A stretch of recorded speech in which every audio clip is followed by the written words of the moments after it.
ओम शांति। 6 जुलाई 2022। बाबा के महावाक्य। मीठे बच्चे, बाप का बनने से तुम बिगर कौड़ी खर्चे सेकंड में जीवन मुक्ति का अधिकार पा लेते हो। निश्चय हुआ और वर्षा मिला। प्रश्न: शुरूढ़ बुद्धि समझदार बच्चों का कर्तव्य कौन सा है? उत्तर: सच्ची यात्रा करना और कराना। यही शुरूढ़ बुद्धि बच्चों का कर्तव्य है। सच्ची यात्रा है मन मना भव। इस यात्रा से और धक्कों से बच जाएंगे। जैसे बाप कल्याणकारी हैं, वैसे शुरूढ़ बुद्धि बच्चे बाप समान कल्याणकारी होंगे। प्रश्न: बाप तुम बच्चों को कौन सी बात कहते हैं जो तुम सबके कान में सुनाते रहो? उत्तर: बाप कहे, बच्चे तुम मुझे याद करो। किसी देहधारी को याद नहीं करना है। देहधारी को याद करेंगे तो देह अभिमानी बन पड़ेंगे। इसलिए सदैव समझो, देहधारी सब मरे पड़े हैं। हमें बाप को याद करना है। यही बात सबके कान में सुनाते रहो। गीत: तकदीर जगाकर आई हूँ। ओम शांति। बच्चों की तकदीर बनाने में कोई खर्चा लगता है?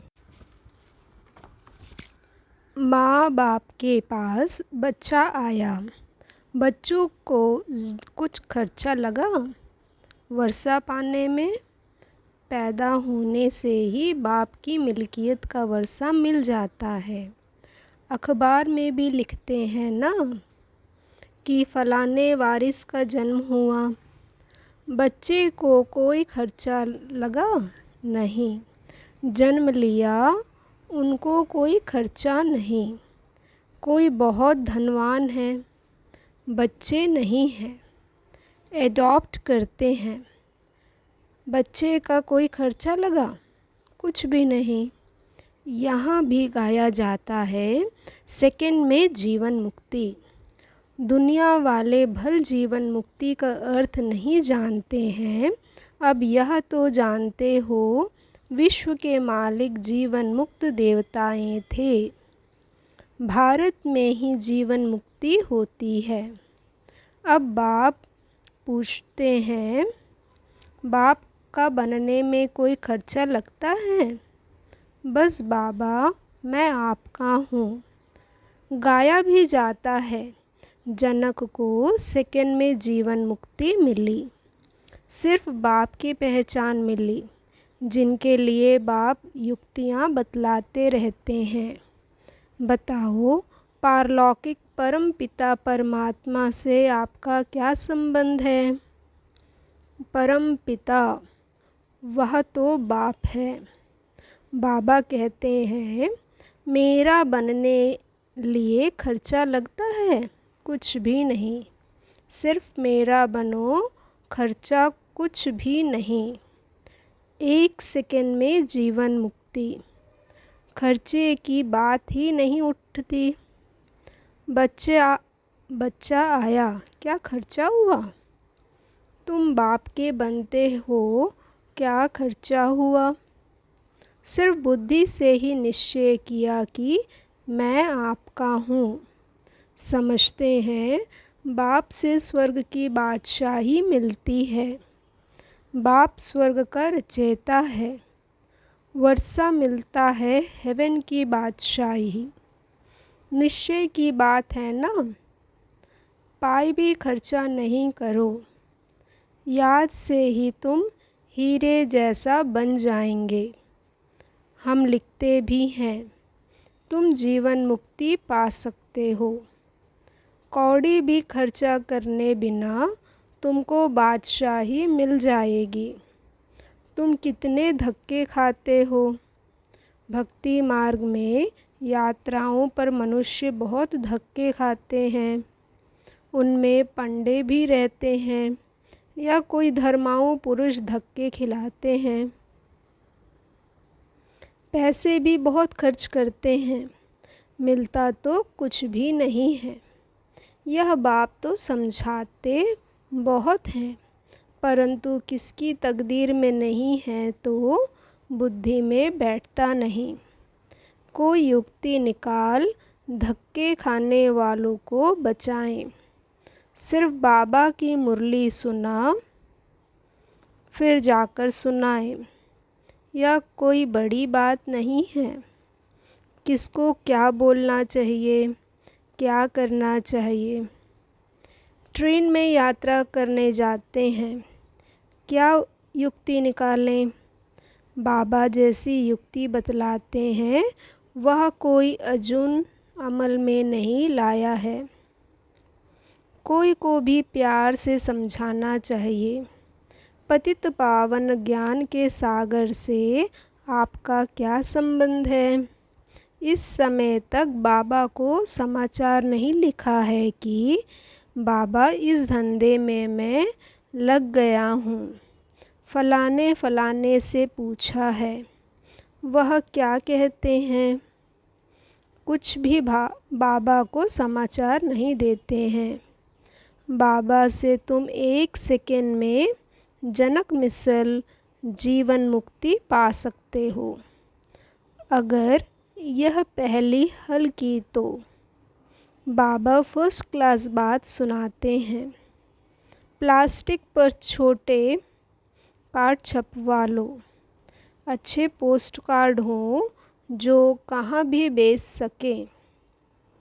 तीर्थों पर जो धक्के ही खाते रहते हैं, तुम लिख भी सकते हो कि जन्म जन्मांतर के धक्कों से छूटना चाहते हो तो यह पहली हल करो।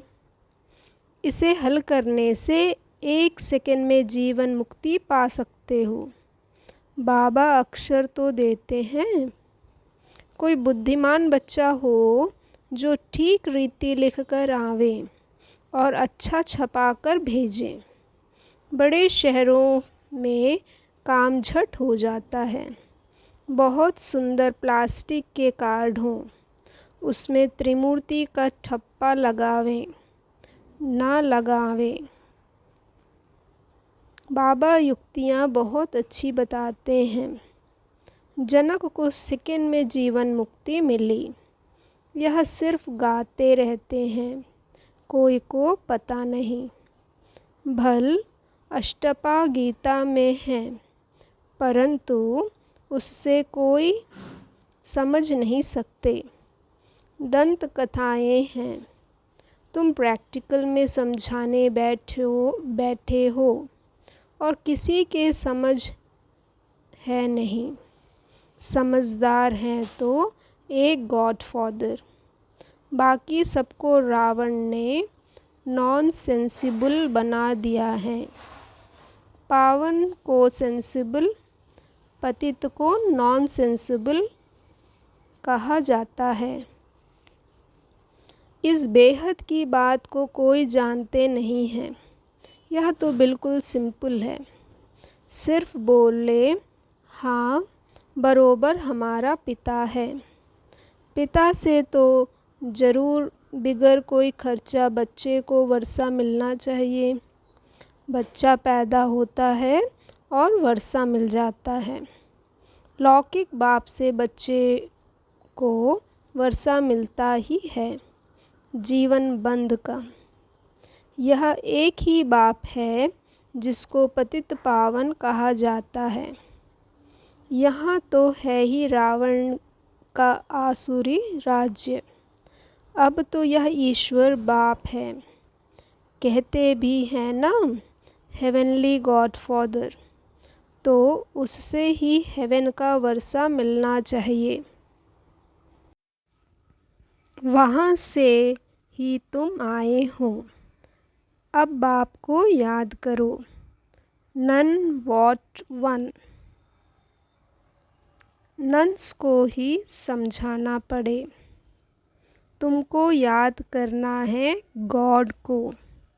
क्राइस्ट ने भी उनको याद किया है। समझो, ब्रह्मा चला जाता है तो भी तुमको याद तो शिव बाबा को करना है। शरीर तो छूटेगा ही, तुमको याद उनको करना है। शिव बाबा कहते हैं, सिर्फ मुझे ही याद करो, किसी देहधारी को याद नहीं करना है। देही अभिमानी बनना है, देहधारी तो सब मरे पड़े हैं। बाप कहते हैं, मामेकम याद करो। दुनिया में तो एक दो को दुखी करते रहते हैं। यहाँ हम एक बात कान में सुनाते हैं, है बहुत इजी। अल्फ और बे, बाप और बादशाही को याद करो। मन मनाभव का अर्थ ही है यह है, बाकी तो सब है डिटेल। बाप कल्याणकारी है, बच्चों को भी कल्याणकारी बनना है, बच्चों को भी सबूत देना है। आज हमने कितनों का कल्याण किया। कल्याण करने लिए घूमना पड़ता है। धर्म स्थापना अर्थ भी धक्का खाना पड़ता है। हम ऐसी यात्रा सिखलाते हैं जो कब दूसरी यात्रा करनी ना पड़े। मन मना भव, यात्रियों के पिछाड़ी लग जाना चाहिए। बड़ी शुरूड समझदार बुद्धि चाहिए। अच्छा, मीठे मीठे सिकिल दे बच्चों प्रति मात पिता बाप दादा का याद प्यार और गुड मॉर्निंग। रूहानी बाप की रूहानी बच्चों को नमस्ते। धारणा के लिए मुख्य सार। फर्स्ट पॉइंट, हीरे जैसा बनने का साधन बाप की याद है। बाप की याद से बिगर कौड़ी खर्चा विश्व की बादशाही मिल जाएगी। इसलिए निरंतर एक बाप की याद में रहना चाहिए। दूसरी पॉइंट, मांगने से मरना भला। बाप से सब कुछ मिल गया है, इसलिए मांगना नहीं है। कल्याणकारी बन सबको सच्चा रास्ता बताना है। वरदान, सर्व खजानों को कार्य में लगाकर बढ़ाने वाले योगी सो प्रयोगी आत्मा भव। बाप दादा ने बच्चों को सर्व खजाने प्रयोग के लिए दिए हैं। जो जितना प्रयोगी बनते हैं, प्रयोगी की निशानी है प्रगति। अगर प्रगति नहीं होती है तो प्रयोगी नहीं। योग का अर्थ ही है प्रयोग में लाना। तो तन मन धन या वस्तु जो भी बाप द्वारा मिली हुई अमानत है, उसे अलबेलेपन के कारण व्यर्थ नहीं गंवाना, बल्कि उसे कार्य में लगाकर 1 से 10 गुना बढ़ाना है। कम खर्च वाला मशीन बनना सही योगी सो प्रयोगी आत्मा की निशानी है। स्लोगन, विकर्मों और विकारों का त्याग करना ही सच्चा त्याग है। ओम शांति।